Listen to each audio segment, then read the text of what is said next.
Veg keema ఫ్రైయా? ఇలా ఉందేంటి colour? Colour ఎలా ఉన్నా గానీ తింటే బ్రహ్మాండంగా ఉందండి.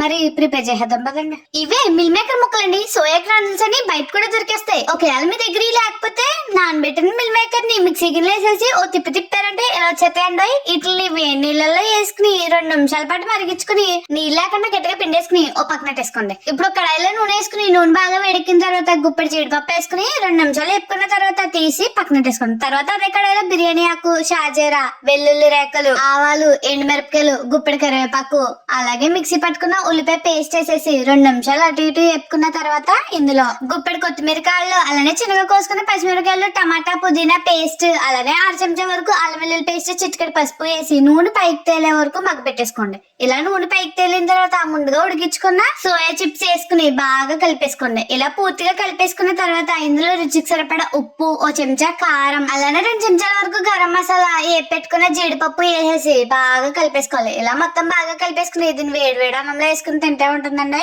గడియారమే లేని గగనంలో గూడు కట్టుకున్నట్టు ఉంటుందండి. నెక్స్ట్ కనుక లైక్ చేసి ఫాలో చేసుకోండి. మీకు ఎలా అనిపించిందో కూడా కమెంట్ చేసండి. ఉంటాను మరి.